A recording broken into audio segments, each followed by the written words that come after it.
All right. Preparing for live stream on the meeting. All right, that reminds me I need to pull up. All right, we are on. All right. All right, this is Henry from live stream on the meeting. This is Henry from SoCal Solar Panel Cleaning, and today we are here with Kellen Hargrove. He's going to be asking me some questions and kind of go from there. So you want to start that off there, Kellen? Yes, thank you, Henry. So first question is, how did you get started in solar panel cleaning? Okay, I got started about 3 years ago, and what I was doing was kind of looking for another business to get into, and I wanted to get into the solar panel industry and kind of do that business. And I noticed that there was a lot of dirty solar panels, so I started doing an investigation and kind of doing my homework on it, and found out that cleaning, there wasn't a whole lot of people at that time that were cleaning solar panels.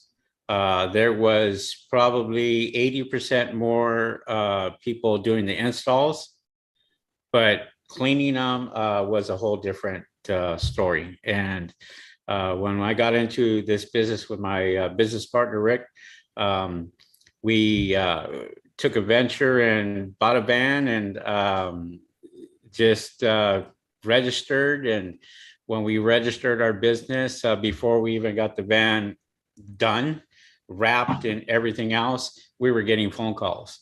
So we were live on Google and found out that people were interested.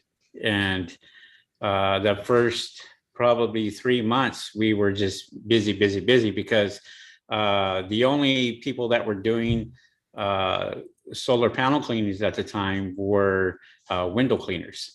And they just didn't have the proper equipment. And that's one of the things that I took advantage of, was getting top of the line equipment for a company to clean solar panels. Okay.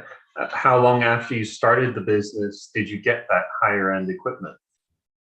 Well, we started out with a simple brush, as a matter of fact, water fed brush like most of us do. It was a 12-inch brush, and I put that in my museum back there, and it's been sitting there ever since. But I was, pretty tired of just scrubbing back and forth and going out there and cleaning panels, and I wanted something bigger and better. So I started looking for bigger equipment, and happened to stumble upon somebody who had a rotating brush, and I purchased that. It was a big purchase at that time. And I was a little hesitant because I just didn't know if we were going to be able to, get our money back for that. And when I did purchase it, it was about a week later is when we got a big job that covered the whole cost of that particular brush. Wow. Yeah. That's very impressive. So that big job that contacted you and ultimately paid for the brush, did they contact you, or how did that come to happen?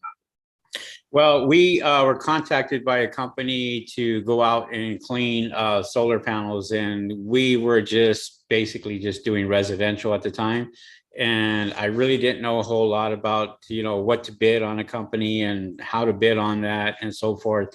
So I was lucky enough to have someone that I kind of, was big in the industry, or still is big in the industry, and talked to them about it. And they turned around, gave me some good advice. I put in the bid and won the bid, and started literally 4 days later. After I was able to provide my insurance to the company and put them down as a certificate holder, we were working a business, and we were working commercial. Wow. Yeah. How many panels was that job? 1,800 to be exact. Yeah, I think that would take most guys about a week with a water fed pole. Yeah, probably it would take them a while. And it just kind of going uh, on that note, we get companies that give us a call when other companies can't fulfill those shoes. They walk out for some reason, or they go out there and just quit on the job, and they could give us a call. We'll put in a bid for them, and then we're out there doing the work, a couple days later. So there's people out there that will take on the big task, but they just don't have the equipment to do it. And by the time that they're up there, they're more burnt out than anything, and they just say, "Screw it, I'm done," and they won't finish the job. And that's where we come in. Okay. So if anybody watching this finds themselves in that situation where they're in over their heads, what could they do instead of walking off the job and just quitting? Give us a call. We have a lot of equipment. I can contract the work out. A lot of times I have a lot of solar panel friends out there that I will give jobs to. And if I can't do it, I'll just give it to somebody else, hire them. They'll be under my umbrella, and then they'll go out, do the job. And I usually like to oversee it anyway. So I'll go out there and take a look and see how it's going. And if there's any support that I can give them, we're here for them. Excellent. Before we get too much into those details, maybe we can take a few minutes and sort of definitively answer some of the more fundamental questions that come up a lot for you. Okay, sure. So kind of an obvious one, but do solar panels need to be cleaned? Oh, absolutely. There is a lot of there's a lot of bad information out there when it comes to cleaning of solar panels. A lot of times the solar panel companies won't mention the fact that solar panels need to be cleaned on a frequent basis, because they're trying to sell you something. They're trying to sell you a system, that's, 20, 30, 40, $50,000. And when you go out there and you tell them that it needs to be maintained, well, that's an additional cost. And a lot of times they won't mention it. So a lot of them don't know. They'll kind of do the research. They'll go here on YouTube, take a look and find out, how to boost productivity. And that's how they find us. A lot of people actually find us from YouTube itself, whether it's solar panel cleaning or bird proofing or any other services that we provide, window cleaning and so forth. Excellent. And you mentioned the needing to clean those solar panels pretty frequently. Yeah. What's the minimum and the maximum interval? Well, it's a good rule of thumb for residential to get them cleaned at least every 6 months for residential, to keep the productivity up. For commercial, we do a 3-month interval. And so we're every 3 months, we're out there cleaning solar panels. And for commercial tend to stick to the 3-month program because they depend on the productivity. They depend on the lights being on, whether it's, they're big Fortune 500 companies that they drive their trucks in and they got to have those lights on. We clean those panels quite often. So just to give some of your viewers a sense of how quickly they could build up a business if they follow your program, how long were you in business with your professional equipment before you landed your first major company? 1 week. Okay. One week, and this is no lie. We literally bought the big brush. That was the C1000. The next week, we got a major corporation give us a call, said they had 3,800 panels to clean. And me, the confident person that I am, basically said, sure, we can do it. And they said, okay, just go ahead and put in a bid, and gave me their information. I put in the bid. They liked what they saw as far as prices, and gave us a call and said, when you're ready to start. And we said, next week, let's go, let's do this. And I hired a couple other guys to help out. There was 4 of us, and we knocked it out in 2 days. So we were able to get that done. And you overpromise. You got to just or is it overpromise and underdeliver? I don't know if I even say that right, but other way around, right? So we told them basically we'll have it done in 3 days, and we got it done in 2 days. And so they were pretty impressed with that, and we got a contract out of it. So it worked out extremely well. Excellent. And just for everybody's understanding, you've only been running this business for 3 years. Little less than 3 years, yes. Yeah, COVID hit, and when COVID hit, it didn't slow us down. Actually, there was more people at home, more people watching TV, and so the bills were getting higher and higher and higher for a lot of people, and our business actually grew during that time. Excellent. And as of now, how many larger corporations and or Fortune 500 companies do you service? I'm going to say over 10 big Fortune 500 companies is what we have right now.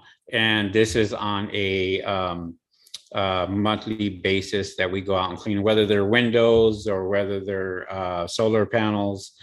We go out and we clean those. We do get a lot of property management companies, which are the smaller companies, but they could be really huge too. We did a whole city block in Palm Springs, bird proofing, and we did solar panel cleaning, and those that was a good one for us. Excellent. Now, I know a lot of guys are in a similar situation to what I was in last year, starting my own company, where we go in with the mindset of do it as cheaply and as easily as possible and scale up or upgrade your equipment over time as you reinvest into the business. What are your thoughts on that? I think that's a bad idea, to be honest. I'll tell you the reason why. Because there's a lot of times these new companies come out, they're being shown on Google because they're a new company. So Google tends to go out there and put them a little higher than some of the other companies have been established for a while. And people would call them for their residents to clean the solar panels. And they would turn around and say, hey, I have a brother that has a business and he's got 1,800 panels. Can you give me a price on that? And most of them can't do it. So the equipment that they do have at that point, they're kind of struggling and running around and trying to find, a way to do that job. And a lot of them fail because of that. And if you are serious about this business, you have to look at the best equipment.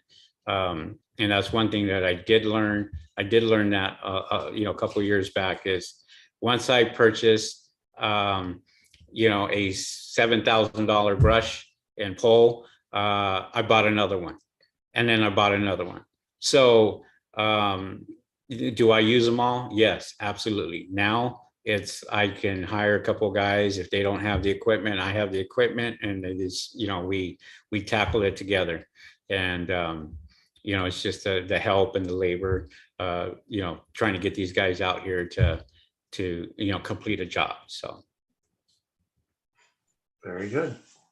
And with regards to getting equipment that might be out of our price range, I think you mentioned something about SBA.gov as well as grants that might be available to new business owners. Yeah, for a business that's just starting out, you probably want to go and try to apply for a grant. Grant is really good. If you've been in the business and like us, where we were in COVID and the business slowed down for a lot of people, the government was giving out SBA loans As a matter of fact, I have a couple SBA loans myself that was granted. I applied for it, and our company got it, and it helped us to buy more equipment, pay for payroll, and do a lot of stuff that we couldn't do because of COVID. So even though COVID was there, we still had to wear that mask, get on top of the roof, and have that social distancing, and but it helped us out a lot because the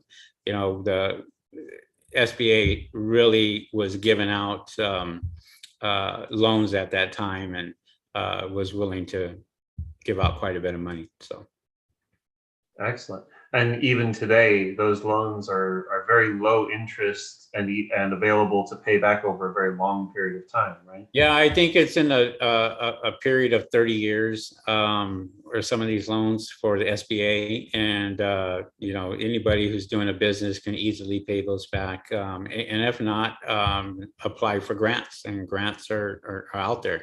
Grants are out there every single year, especially for new companies out that are trying to survive and make it work. Excellent. Let's see. Do we want to discuss anything more about the solar panel cleaning aspect before getting into bird proofing? I mean, solar panel cleaning is for me, and for our company, has been awesome. It's been great. We have more jobs now that we ever had before, so we're extremely busy. And if anybody is interested in getting into the solar panel industry, or I think right now is a good opportunity for a lot of people all over the United States and all over the world, as a matter of fact, because we're going green, and so and you have Europe that's already there. It's been there for a while. They're out there producing power, through solar panels and other green products. And now, the US is finally getting into it to where they have to have solar panels, especially on the new builds, on the new houses that are being built now after 2019. They're required to have solar panels put on their roof. And so there's a lot more companies out there that are just putting that up there, and not enough cleaners, to be honest. So I just want to repeat what you just said, because I've never heard that before, but that's kind of groundbreaking. All new homes in the state of California after 2019 have to have a solar panel array. Required. Wow. They're required. I purchased a brand new home in 2020, and we had to have them on, and that's the new requirement for California. California is trying to get green, so all the new houses that are being built now are required to have solar panels. So all new builds, if you go anywhere there's a brand new house, you just look up on top, and all of them have solar panels. Wow. So you could literally go into an entire new development, and every home is going to be eligible for now solar. You're telling all my secrets, right? Yes. Sorry, I didn't know that was one of them. No, not at all.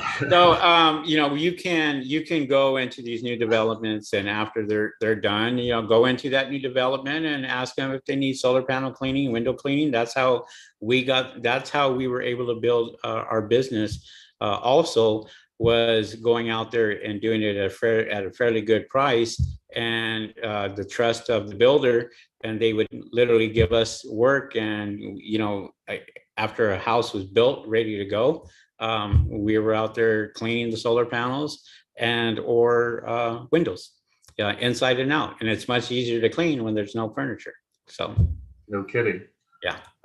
So if one of the takeaways from what you just said might be, don't shy away from or turn down the small scale jobs, but also think in terms of, do you need to go door to door to get customers one at a time, or can you meet with the builder and get a few hundred homes at a time? Yeah, I mean, it's one of the things is for us is, we always know where there's new builds, and we go there and we'll pay a visit. You can literally walk into the sales office and ask for a manager and say, can I leave my cards there and what have you? And a lot of them will do that.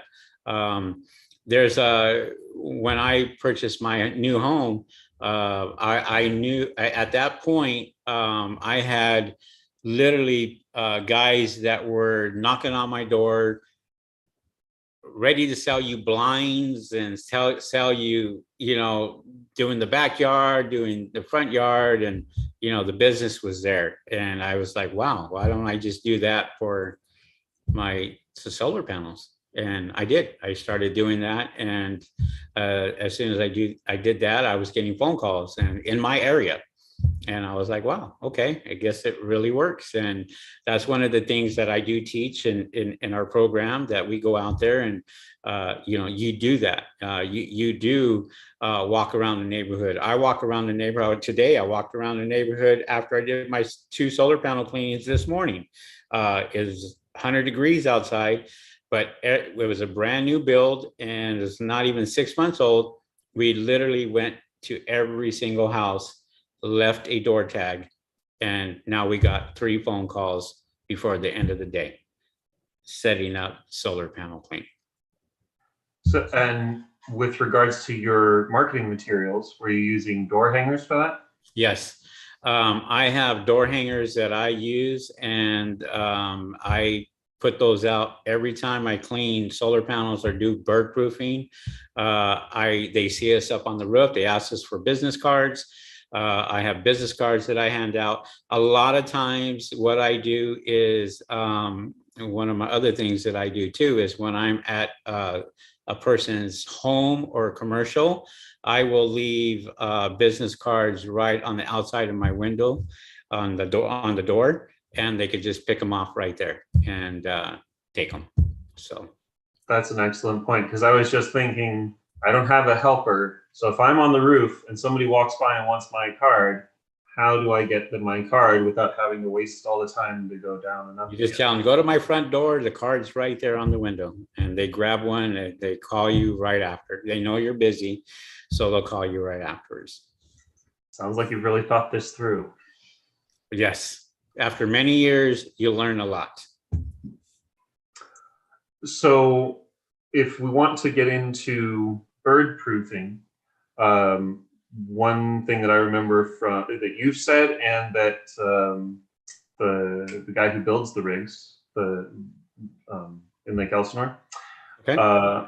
You've got to use Mark. Yes, thank you. Yeah. You've got to use a pressure washer to clean the birds' nests and defecant out from under the panels. Right. Before you would install bird proofing. Yeah, you want to make sure that you clean underneath the solar panels. And some people are going to kind of disagree with me on this and what have you. But here's the thing. A pigeon marks their territory by pooping. And when they know that that is disturbed, they tend to be a little hesitant about going back. So if you don't, when you're doing bird proofing and you don't clean around the roof itself and you just leave it a mess, those birds aren't going to go anywhere. They're going to stay exactly where they're at, may stay on the outside of the panel or on top of the panel, but they're not going to leave. So really, did you do a service to the customer by not doing a complete good job? And one of the things that we're proud of is we always mention the fact that whoever you go with, doesn't matter if it's us or anybody else, make sure that they clean on top of that roof, make sure they clean all the bird feces off. Once that is done, the pigeons, they don't know what to do. So they may walk around the panels, try to get in. If they can't get in, they're going to go somewhere else. And they're going to go somewhere else is because of predators, whether they're, cats or anything else that are trying to get them. They hide underneath the solar panels and they stick right there, right in the middle of the solar panels, where it's very difficult to, get to. Of course. It sounds like they've got a similar method that a lot of animals have. Rats and mice in particular, they'll follow the same path over and over again, and they'll urinate along it. Yeah. And if you clean that, they might try to find a different path. If like Right. if you can get rid of the smell. It's like a dog marking his territory, pretty much, so. Okay. So with bird proofing, it's important. You need a pressure washer or at least some other method of being able to remove the bird's nest and the urine and poop. Yeah, Um, our system is set up with the pressure washer. Our system is set up with deionized tanks. So we're using a, purified water to go out there and clean. Is it necessary? No, it isn't. But, we have it in our tanks, and we use nothing but pure deionized water, just because we don't want to contaminate our hoses or anything else with hard water. So we never use hard water, and we always make sure that we're using deionized water or purified water just to clean, whether it's on top of the panels or under the panels or on the roof itself. It's interesting that you say that about the contaminated hoses, because I was literally just thinking I wouldn't want to waste my deionized water on the roof shingles under the solar panels. If I'm using the pressure washer to clean out the gutters, I wouldn't want to waste the DI water on that. But what you just said is almost certainly more important, or I'm sure it is, because the deposits are going to get into the joints of your pressure washer tubing, aren't they? Yes, absolutely. And, Mark from AM Pressure Washing would be very upset with me if I was to be using hard water and stop water and going back to him and saying, hey, what's wrong with my machine? How come it's, well, you're doing this, you're doing that. So we want to make sure that it is, 100% pure, and that's where we go. So, and a lot of corporations, we do the exact same thing. We don't use hard water for any solar panels on the corporations. We don't need hard water spots on them or any calcium on them. So we use deionized water only, and that's it. Okay. Would that include if you're using the pressure washer nozzles and whatnot for more traditional pressure washing tasks, like the driveway, for instance? No, the driveway, they use a different system that's got a burner on it, and it's got to be at a certain degree in order for that to take off, like, for example, gum or oil slicks or anything else like that. You want to use hot water for that, steam, pretty much. Solar panels are totally different. You don't want to use hot water on that. You want to use, room temperature if you can, and outside temperature, and kind of go from there. So. Okay, very good. Thank you. Yeah, you bet. All right. So let's say that you've got a job and they're doing everything, all the services that you offer. What's the order of operations for that job? I mean, safety first, right? So, no, absolutely. I mean, you want to come home at the end of the day, right? So, we never work with just one person. We always work in twos. So, golden rule up on a roof is you want to work with at least another person in case anything happens. Heat exhaustion, you pass out, whatever. And you want somebody there in case you're on a Spanish tile, you twist your ankle, hard to get off that ladder. At least you have somebody there to help you. And that's one of the things that it's a fireable offense for me to have somebody go out there and try to do this by themselves. I just won't tolerate that. If anything, I'll cancel the job and schedule it for another day.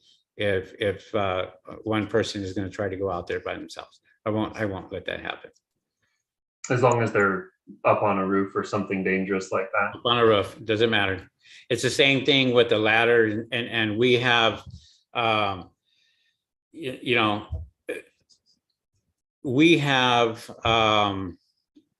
ladder safety that we take very seriously, and so I'll tie down a ladder. And I'll tie down a ladder and then basically go out there and make sure that ladder's secure before anybody goes up.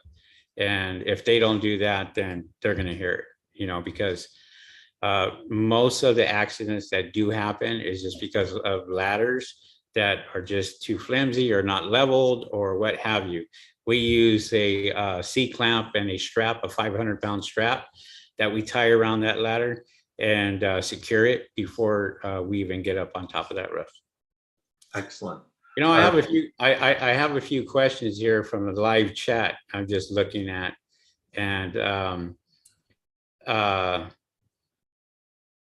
Boy Wonder says, "Is it true Mark owns a percent of your company, Henry?" And I'm going to tell you right now, no. He owns his own company, 100%. I own my own company, 100%. Yes, we do work together. We collaborate together. Mark is a good person, and is one of, if I can have him as a business partner, I would, because he's that type of guy. But to answer your question, Boy Wonder, Mark does not own any percent of my company. I own my own company itself. Kristen also says, "Hey, Henry, how do you get the tough dirt grinds that sets on the bottom corners of the panels? I've got double rotary brush and the corners are my enemy."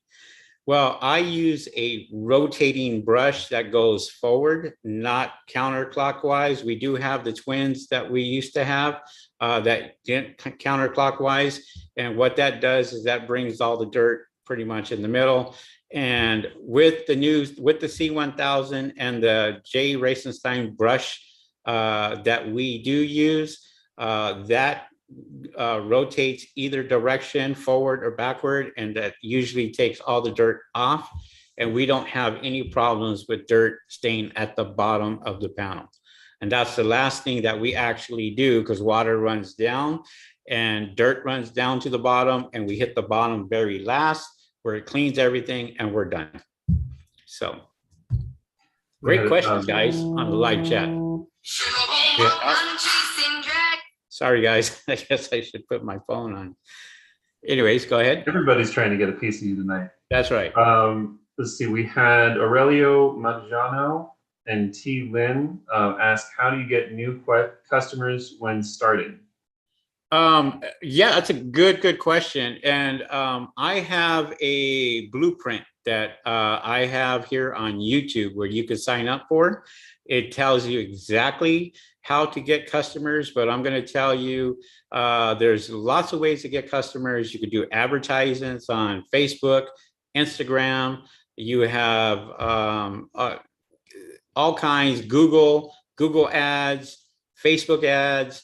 There is a lot of ways to go out and get business. You can be walking out the neighborhood, go out there and pass flyers out. You could walk to local businesses, tell them that you're new in the area. There's many ways of doing that. Excellent. Now, I know yesterday we discussed Google My Business at length. Yes. You want to tell them about that? Yeah, one of the things that really helped us out with Google My Business was, we started out on Google My Business, and well, obviously Google is one of the biggest search engines, owns YouTube and so forth. So we do get a lot of business from the Google My Business. If you do not have a Google My Business page, I highly encourage you to get one. And that will establish you on Google Maps. There's other things out there that we do use too. I think I pay for a program on a yearly basis for Alexa and Siri, where somebody says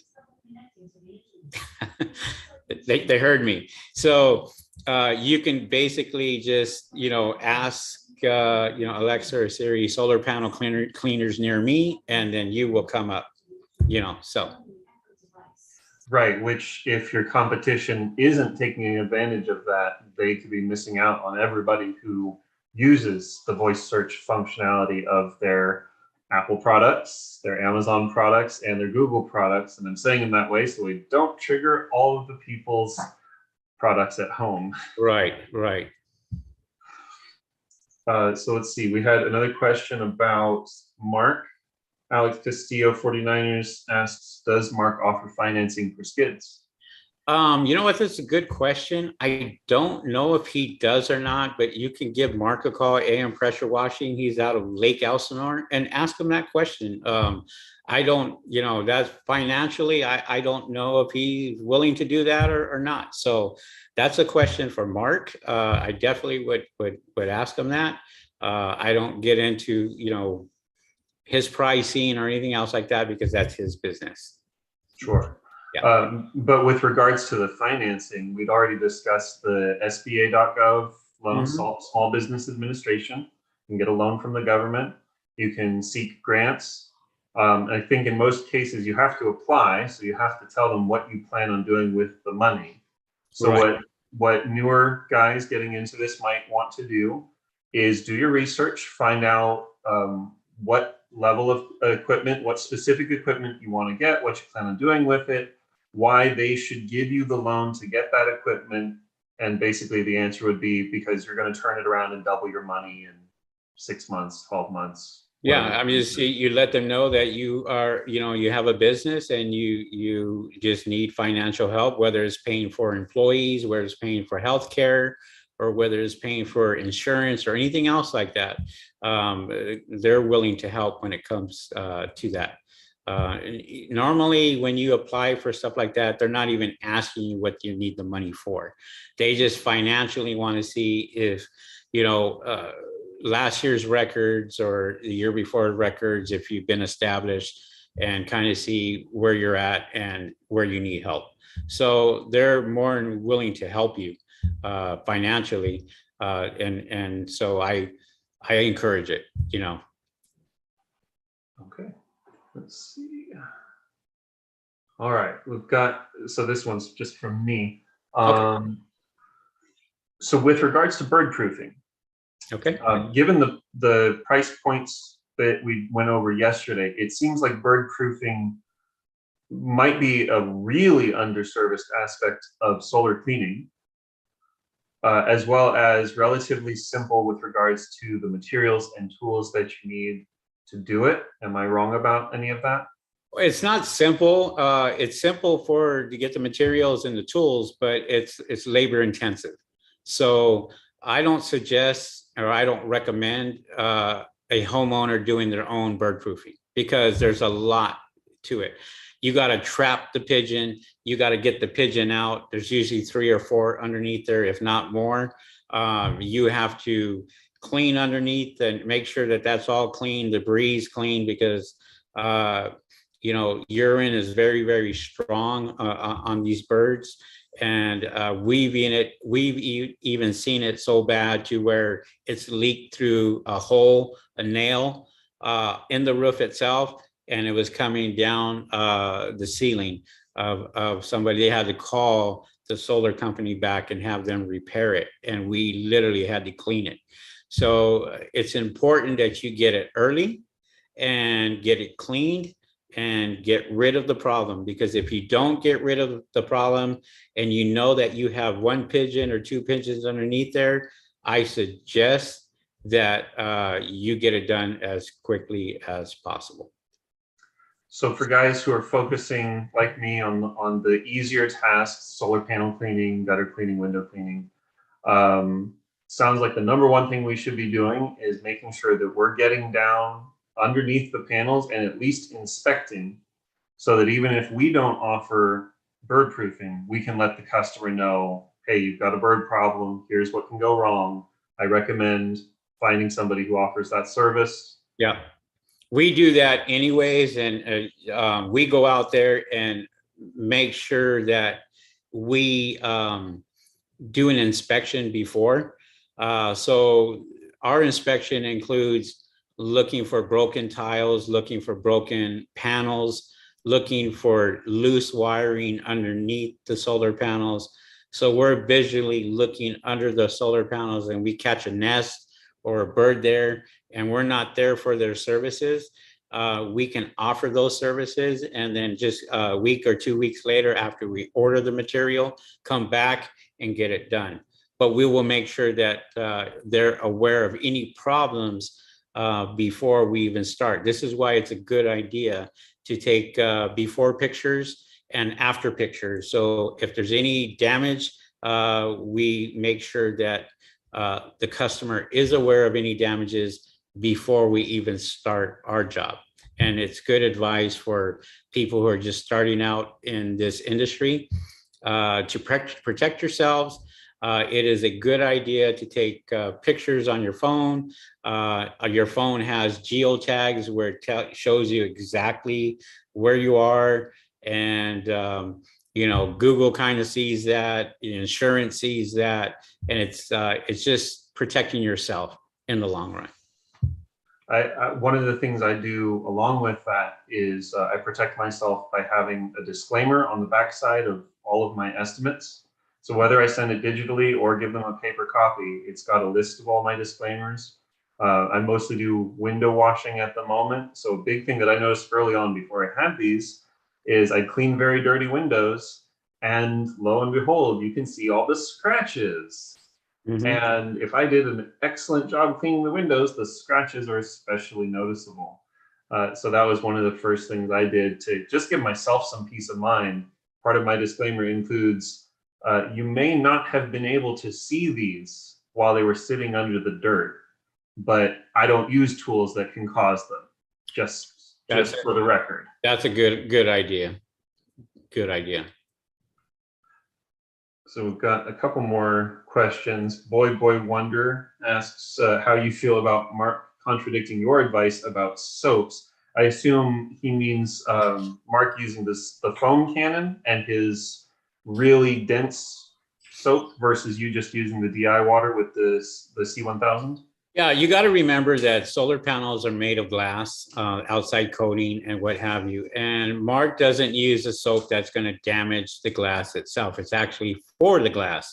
And a lot of people have that misconception of, you know, putting chemicals on a solar panel piece of glass. Now, it depends what type of chemicals that you use. And I, as a company, we have the equipment that we don't need soaps, we don't need detergents, we don't need any of that. We have professional equipment and, you know, professional equipment. And so we go out there and just use deionized water and that's it. So I was just rewatching that video earlier today. And if you're paying really close attention, Mark from AM Sun Solar, or AM Pressure Washing. AM Pressure Washing, thank you. He mentions, because they do the side-by-side, were you guys on the same roof, different sides of the roof? Yeah, I think that video was it was with Ray as the entrepreneur. He came out and he wanted to show both methods, Mark's way and my way.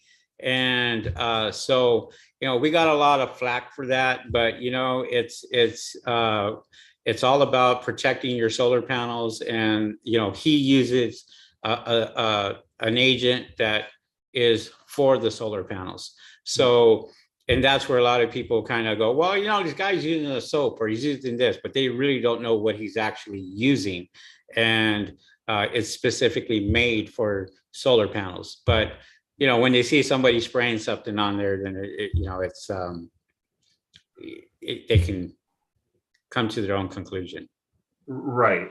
It might also be helpful if you're in the cleaning industry. It's great to understand some of the science of cleaning, what water does, what soap does, what agitation is, and why we need it.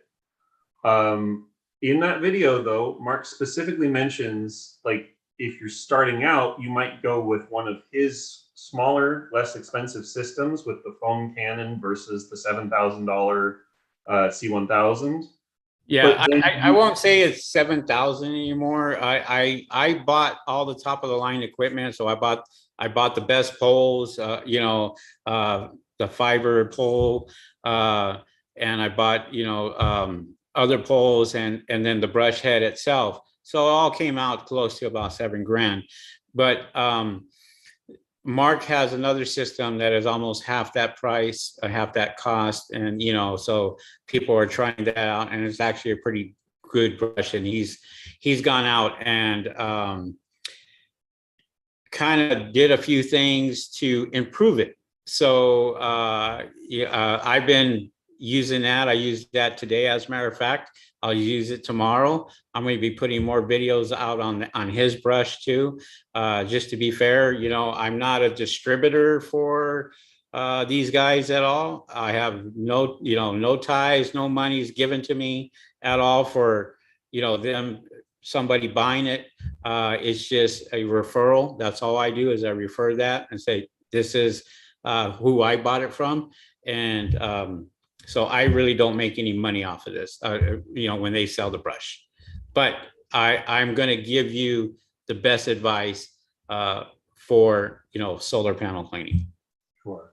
The only point I was trying to make was that Mark just mentioned that yours would be the superior system, but it's also more expensive. So starting with the foam cannon and the pressure washer nozzles might be a more affordable starter. But then as your business grew and scaled up, you would want to move into the C1000 or something very similar. Are you referring to the Racenstein brush? Is that what? The Jay Racenstein brush that he has, he actually is a distributor for them now. So you can get that from him at AM Pressure Washing in Lake Elsinore, and give him a call. And he does sell the whole package, the whole kit, and everything else, and talk to him about prices.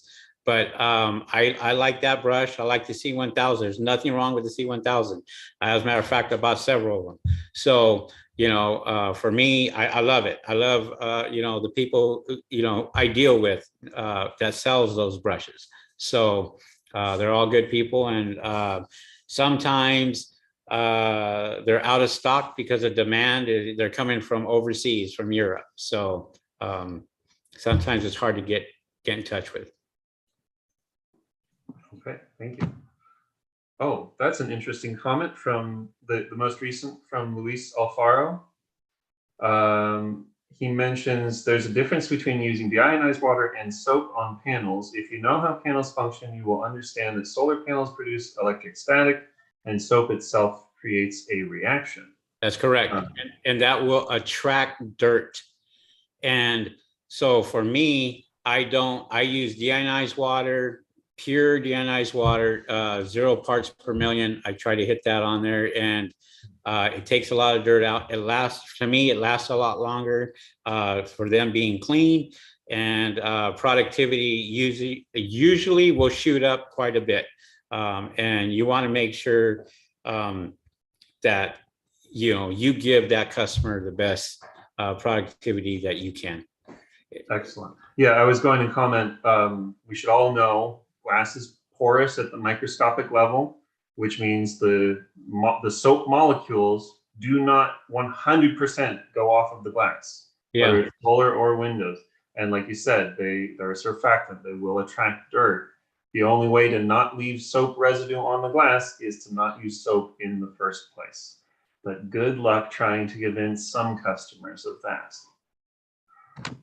Luis follows up. He says there's only one company that has approved detergent that doesn't create the electric static while cleaning them. We have another interesting one, because I believe you mentioned that you really go out of your way not to walk on panels, but that generally they are sturdy enough to do so. Oh yeah.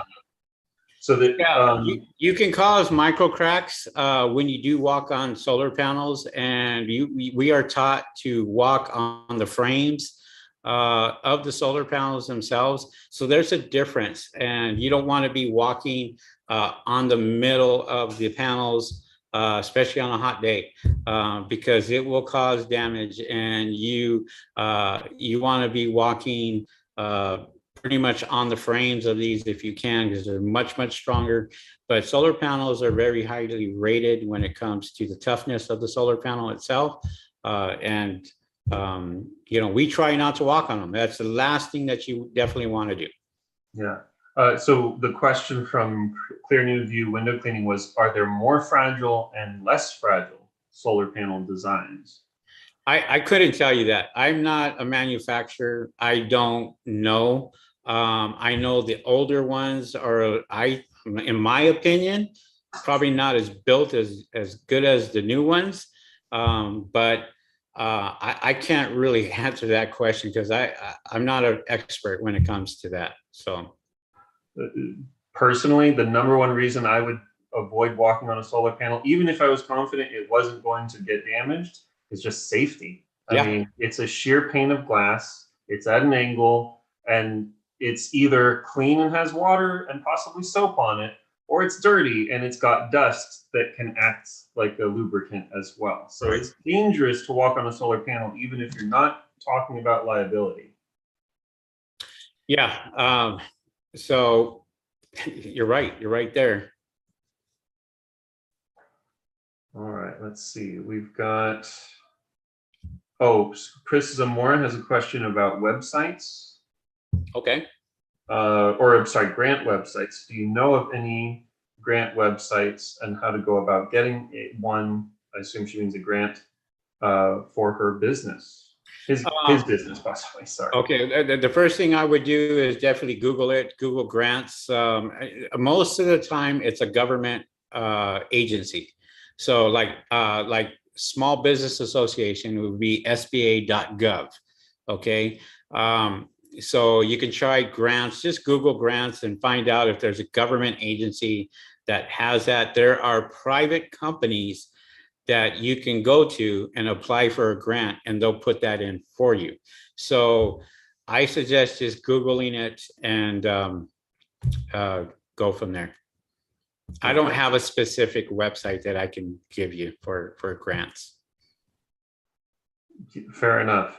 Let's see. Clear New View window cleaning mentions having gotten listed for voice search.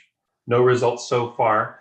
Could he maybe improve his results by using specific keywords? I'm sorry, one more time on that. So he got listed for voice search, Okay. Siri, Alexa, Google Home. No results from that specifically, but how could he improve his results?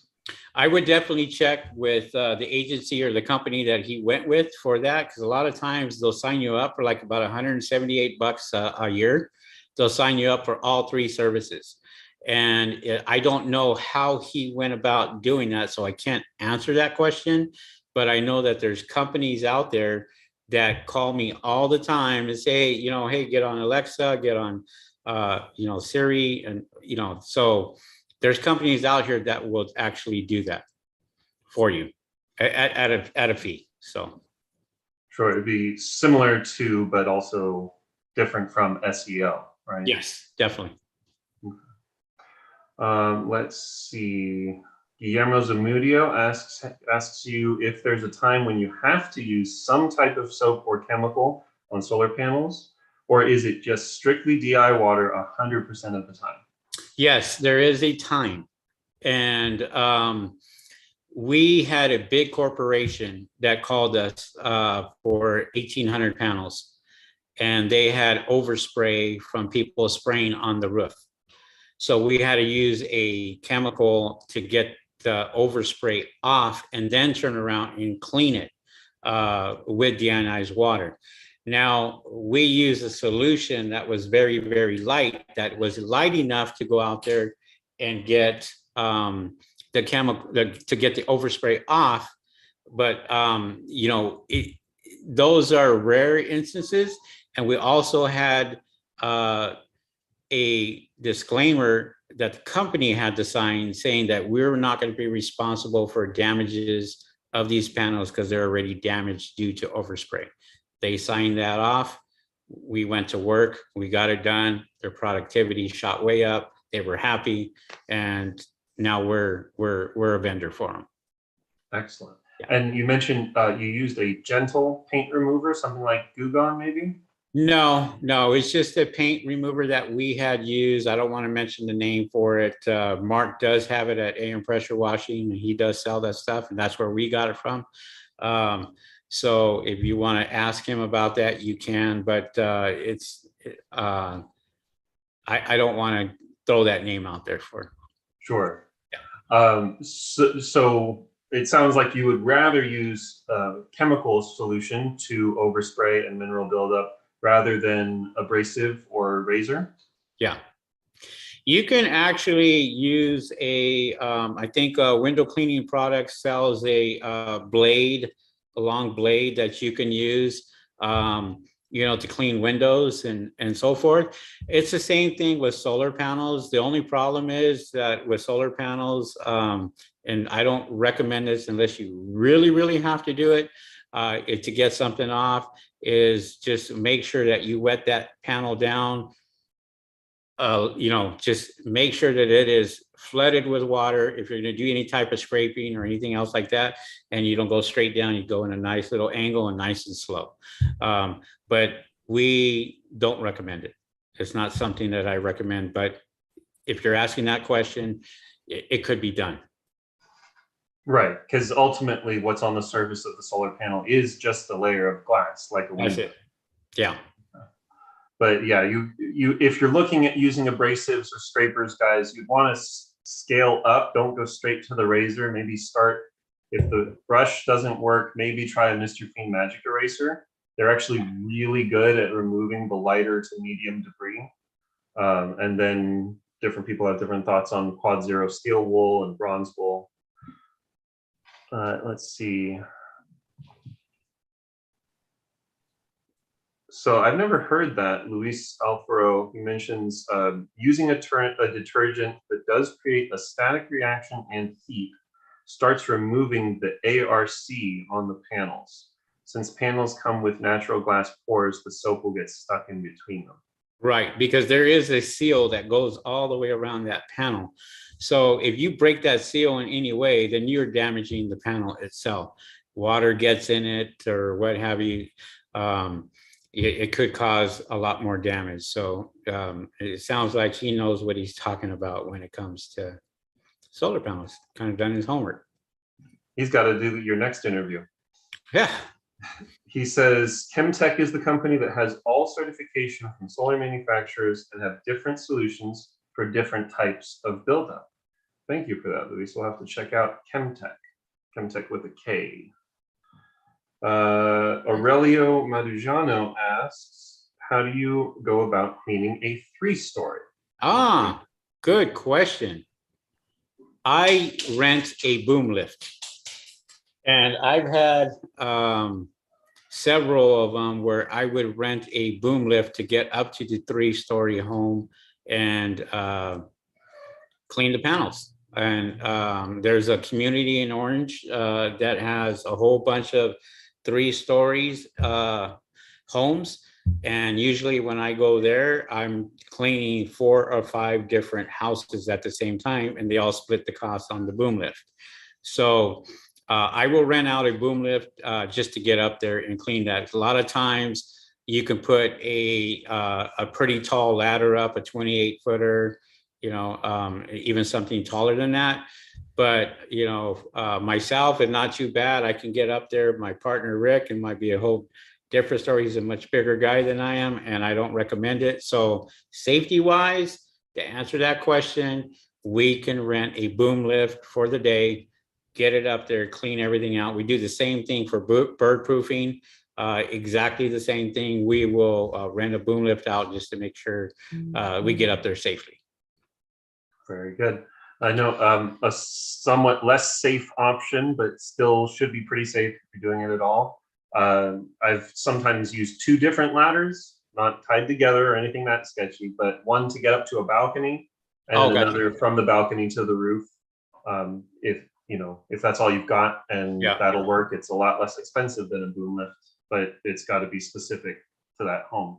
Yeah, I mean, if it's worst case scenario where they don't have one and it's just straight up and straight down and you can't do that, then I won't hesitate to rent a boom lift to get out there and do that. Usually you can get yourself a 45-footer and get up there fairly easy and get that done. We've done it for that. We've done it for hotels. We've done it for a lot of window cleaning on the outside of some of these hotels, big hotels. that got 4 stories up, and we're doing the exact same thing, cleaning windows.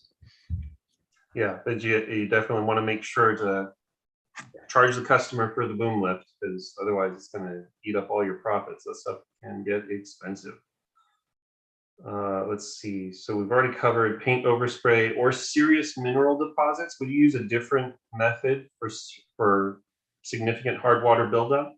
No, here's the thing is you don't want to do any more damage to the solar panel than what's there. So if it's really, really bad, I would rather just tell the customer to replace that solar panel as opposed to trying to get it.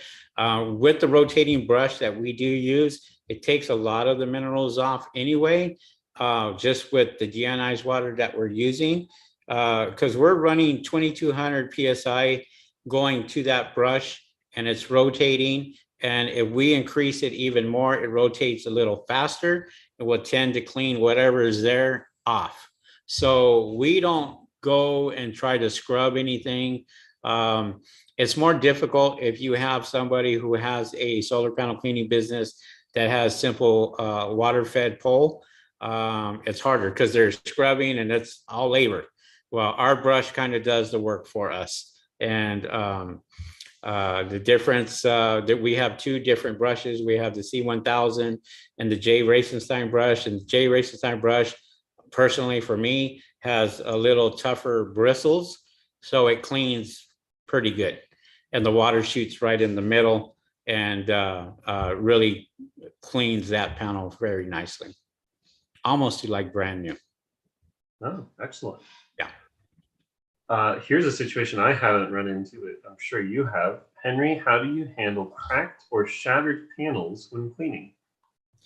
Well, we always do an inspection, okay? And sometimes you won't see it. So if we're doing 1,800 panels and all of a sudden we see one that's cracked, we always bring it to the attention of the project manager or the homeowner, and we let them know. So, for us, it's like we go out there and just try to make sure that the customer knows that there's any damage even before we even start. Sometimes we'll miss it, but we'll let them know. And if we damage it ourselves, we have insurance to replace it. So, it hasn't happened. We haven't had an opportunity to damage anything. So I should say we haven't had an opportunity. We just haven't damaged anything to use our insurance. So that's a good thing. Yeah, well, that's definitely an ounce of prevention is worth a pound of cure, because you're going to pay a lot in increased premiums if you have to file an insurance claim. But if there's damage, let the customer know, whether you did it or somebody else. Right. Let them know, protect yourself, make them know that you're honest. That's very important. Let's see, we had an earlier question that I think we didn't get around to. Tough curtain. No, we got that one. Well, while I'm hunting for that, Henry, what's a question that you don't get asked very often, but you wish people would ask you more because you want to tell them the answer? Wow, that's a tough question. I really don't know what to say to that one. I know the most asked question would be that, how often the solar panels need to be cleaned. But I think if anything, it's just a knowledge of your panels and maintaining your solar panels, making sure that they're clean to get the best productivity, because a lot of people don't know until it's too late. When I say it's too late, they're usually saying, hey, I got my Edison bill. It's extremely high. I got solar panels, or, I got my electric bill, and I'm like, what's going on with my solar panels? And when they call, 95% of the time, the customer service basically is saying, did you get your solar panels clean? Have you got your solar panel clean? Get them clean and then call us back. and see if anything changes. So just being aware of productivity on your panels themselves is very important. Okay. So for the next one, I'll hunt for that question as you're answering this. With regards to being licensed, what kind of license do solar panel cleaners need to have? Well, first of all, if they want to get the big jobs like the big corporations, the Fortune 500 corporations, they have to get commercial insurance. That is a must. Okay, they're not going to get the job if they don't have insurance.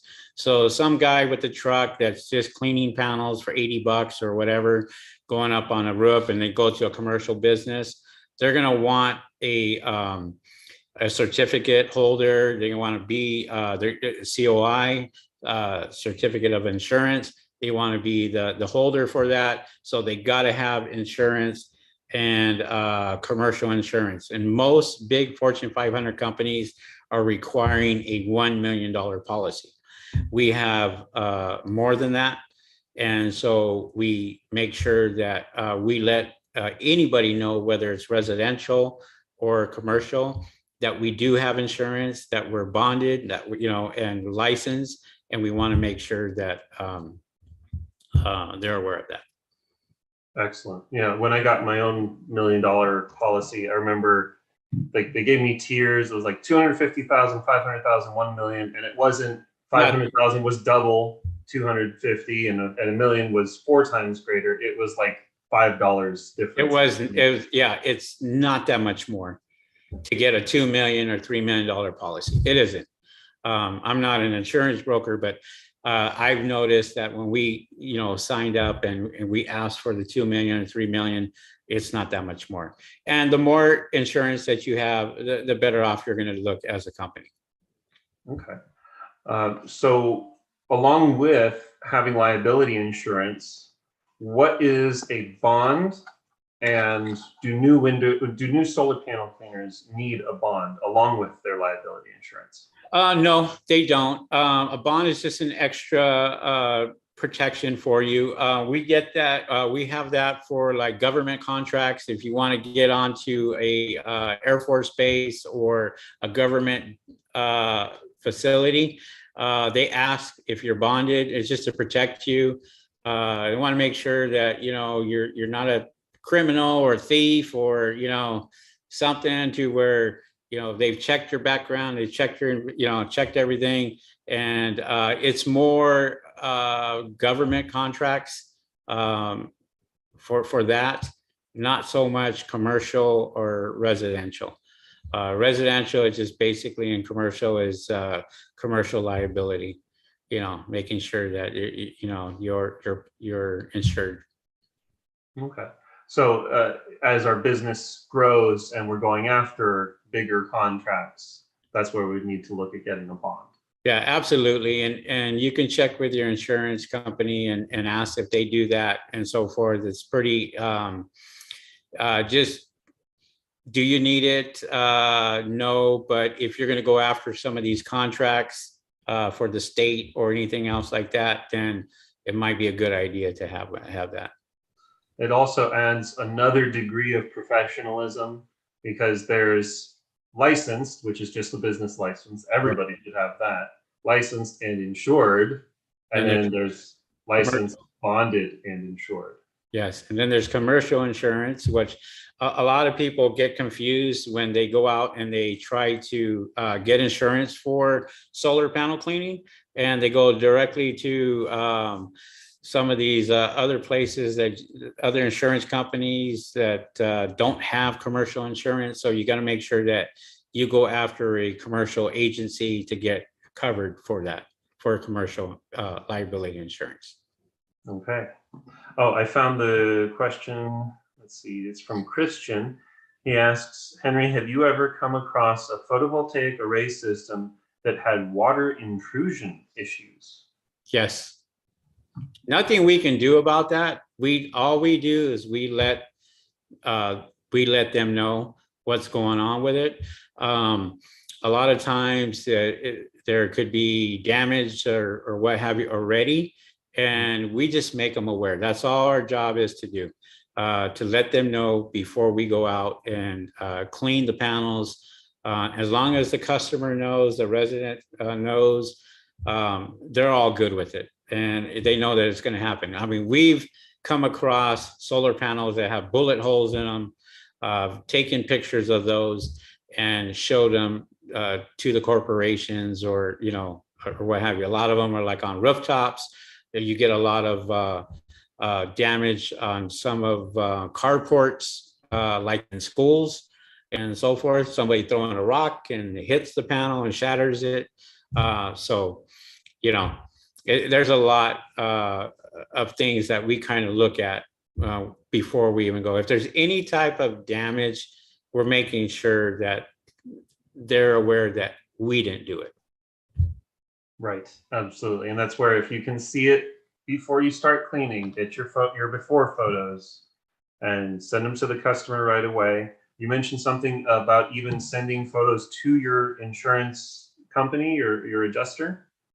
Yeah, a lot of times that we go out there and we'll take pictures before and take pictures after. And once we do that, we can protect ourselves pretty much. If a customer or somebody says, "Hey, we did the damage," it's usually time-stamped and geotagged through your phone, so they know when the picture was taken, what time it was, location, and everything else like that. And the insurance company can work that out, with the resident.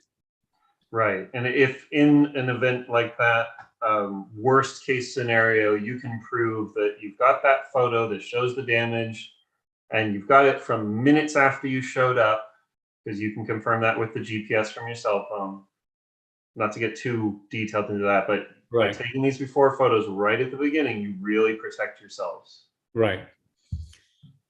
Yeah, and I want to alliterate on that too. It is good, for us. We do take pictures before and after, and so we upload that onto our Google My Business page.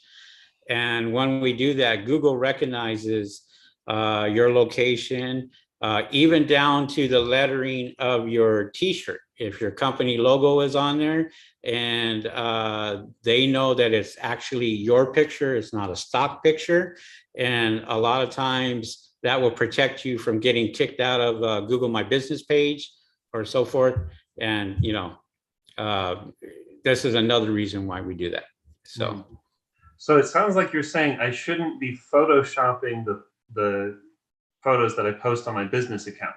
Right. That's an easy way to get kicked out of Google. It's also an easy way to waste hours of time. I don't understand why anybody would bother. Let's see. Luis has a couple of thoughts on the bond. Maybe it's different from state to state, but he says basically, if you request a down payment, they want you to have a bond. Yeah, it is different. And one of the things, the reason why we got it, Louis, was because our insurance agent suggested it. And so each facility is different. Have I ever used it? No. I haven't used it personally, but I haven't been on a government facility either, cleaning panels. So, but just in case, we do have it. Okay, very good. Yeah. And long story short, it sounds like it's not something you need starting out, but it will be helpful later on as you grow and go after bigger jobs, or like he says, ask for a down payment. Yeah. Guillermo Zamudio asks, when starting a solar cleaning company, should you be an LLC? No, this is my opinion. And the reason why I answered this so fast was because I've had many, many businesses, and I have 3 corporations. I have a C Corp, I have a sole proprietorship, and I have a partnership. These corporations, did I need them? No, absolutely not. They're there to protect you. They're there in case, you get sued or what have you. You can create an LLC. It will, separate your personal from your business itself. But starting an LLC for a solar panel cleaning company, I don't suggest it. The number one thing and the reason why I say this is because how do you know if you're going to make money with this company? If you created an LLC and you were out there spending thousands of dollars on this LLC, and all of a sudden, a few months later, you decide this isn't for you, it's wasted money for you. I would rather you go out there and buy good equipment. And at the end of the year, when your taxes are due and you go out there and figured if you made money on this company, then it would be a good time for you to get with your tax person and create something for you to protect your company for the years further than that. But when you are starting out with a company, with your company, it's not a priority for me. And I didn't do an LLC or anything out or else for this business yet, as of yet, because I have other corporations that I can fall under. Right. Yeah, I know. I did make the mistake of starting my business as an LLC. And it's a great way to drop $1,000 just so you can have the letters LLC after your business name. But it is a waste of money to do at the beginning. One of the main reasons for getting an LLC is to protect your personal assets in the event your business gets sued.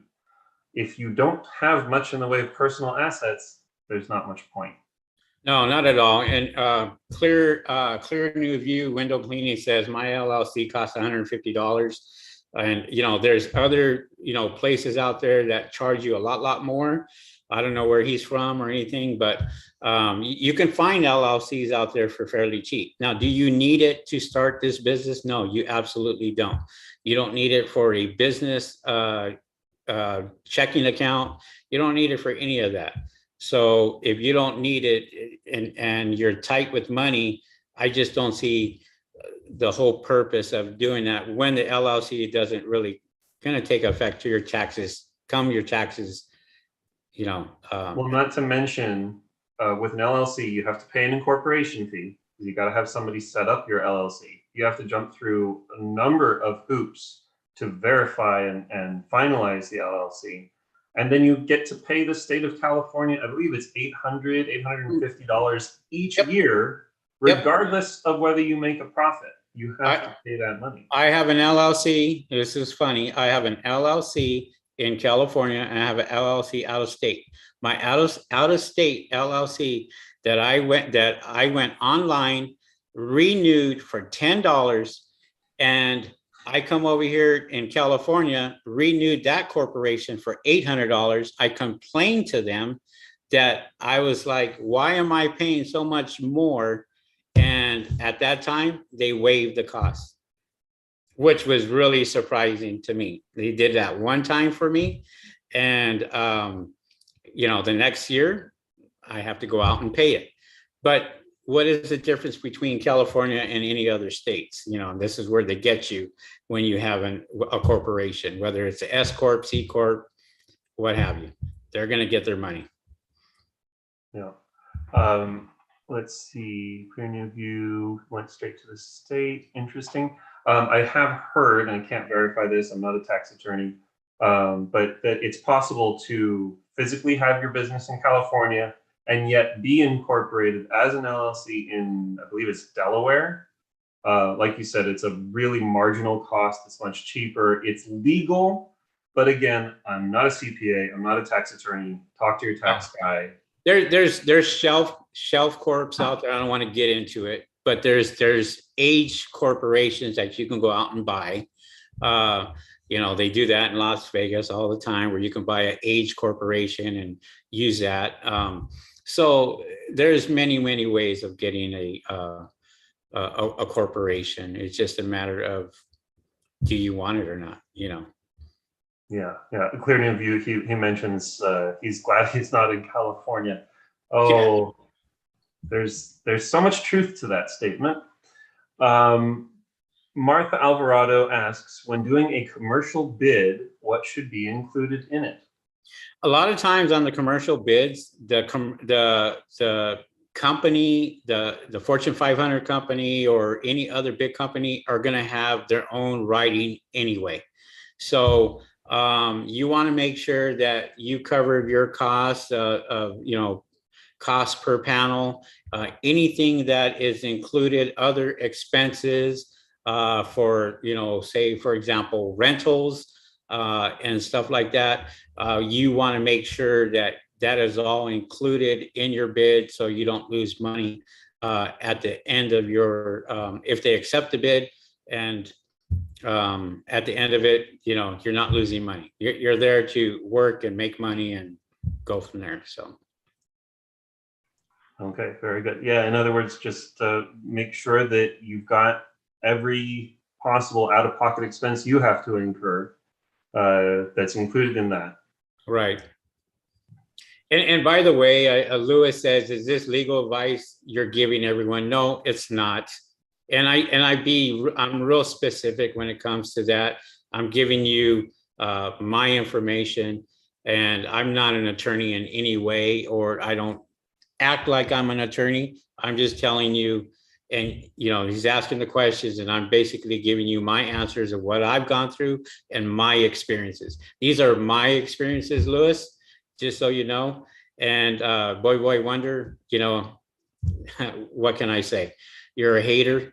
And, for me, it's just, I'm going to give you the advice that I'm going to give you. And if you don't like it, you can get off the channel. Yeah, just to clarify, Luis, I did mention I'm not a CPA, I'm not a tax attorney, and you should talk to those professionals. They have all of that information. Just saying this has been my experience. The Delaware thing I have heard, but again, talk to your CPA, talk to your tax attorney. Each state is different. I mean, and check with your attorney, check with legal counsel in that state, and they'll give you the best advice possible. Yeah, especially if you use a fiduciary. Some money management professionals are not obligated to act in your financial best interest. A fiduciary is. Right. Right. All right, let's see. Well, I think that's about everything I have. Was there anything that you still wanted to discuss, Henry, that maybe I've run out of in my notes? No, I mean, it's, if, we're here on YouTube, and we're talking about solar panel cleaning business and how I got started in it, and how my company has really taken off from the years that I've been doing this. I do get here on YouTube, and I do, talk about a lot of things, and not everybody's going to agree with what I have to say, but you know what, that's okay. But hopefully you guys learned something today, and hopefully that, we gave out something that you picked up that will help you in your business. And I hope we do more interviews like this. This is awesome. I like this. I've really enjoyed it myself. Yeah. So that we can kind of share something that's not so technical. Have you had any funny experiences running your business that you would enjoy sharing? Have I what? Have you had any funny stories in this business that you could share with us? Funny, I don't know about funny. I mean, this is a business. We kind of take it seriously. We get out there and we try to pick up as many jobs as possible. And, pretty much everybody out there is, learning at the same time of, there's solar panels that need to be cleaned and don't know. And if anything, I educate them, and it's all about educating the customer and letting them know, what's good and what's bad for your panels. I guess that isn't legal advice, but, Yeah. So one last question then. For somebody just starting out, or maybe has been sort of rambling along but not seeing much progress, what kind of hustle do we need to be doing? What do we need to be out there to generate customers? Well, there's a lot of things. I mean, you know, when we started this business, I said I wasn't going to do window cleaning. When I started this business, I said I wasn't going to do bird proofing. There were services I said I was not going to do, and guess what? I'm out there working and doing it. You know, so and we're making money off of that, you know, which is really, really nice. Our company is growing and it is taking off. Now, the best advice I can give you is I actually here on YouTube, I have a members area, and I created a blueprint for what you should be doing step by step in this business, whether it's going and getting a business license or going out there and, you know, advertising on certain areas that's going to help you, or insurance or equipment. We have a blueprint for that in our members area. And we also have Zoom calls, private Zoom calls, just for our members, for them to come in and, you know, talk and discuss stories and everything else. So and we do that twice a month, which is really, really nice.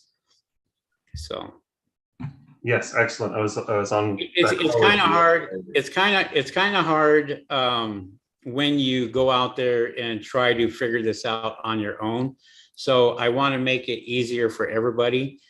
This is why I created the solar panel blueprint, to where you're able to look at that, follow it step by step, and watch your business grow, and know exactly where to go. I actually put in links and everything. So for example, like SBA.gov, they can click on the link and go take it right directly to that form, and they could just fill that out if they wanted to. And we're always improving on that every single day. So that list is going to be updated on a daily basis. So excellent.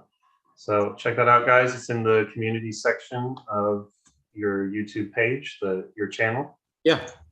And thank you all for watching. Yeah, I appreciate it. And thanks for the comments, guys. And, you know, so we will catch you guys on the next video. And once again, I'm Henry, and this is Kellen. Thank you very much for talking to me today. And we'll talk soon. Thank you, Henry. All right, guys, we'll see you on the next one. See ya.